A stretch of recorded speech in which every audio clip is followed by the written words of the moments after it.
মুহতারাম মুফতি Ali Hasan Osama ভাই, Ali Hasan Osama, মুফতি Ali Hasan Osama, Ali Hasan Osama সাহেব, হযরতুল আল্লাহ মুফতি Ali Hasan Osama হাফিজাহুল্লাহ, Ali Hasan Osama সাহেব, হযরত আলী হাসান উসামা, আলী হাসান উসামা সাহেব।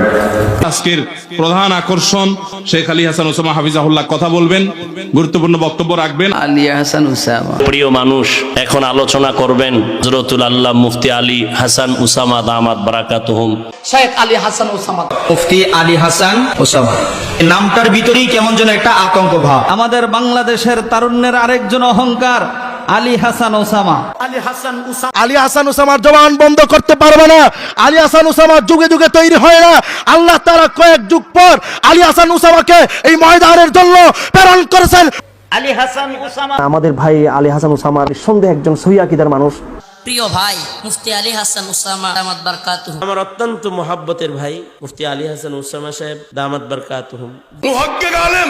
আলী হাসান উসামা নওজোয়ান একটু পরে বয়ান করবে, মন ভরে শুনতে পারবো। উসামার বয়ানে তো লাখো জনতা, এদেশের লাখো যুবকের প্রাণের স্পন্দন, আমার স্নেহাস্পদ বিদগ্ধ আলেমে দিন মাওলানা মুফতি আলী আহসান উসামা বারাকাল্লাহু ফি উমরি।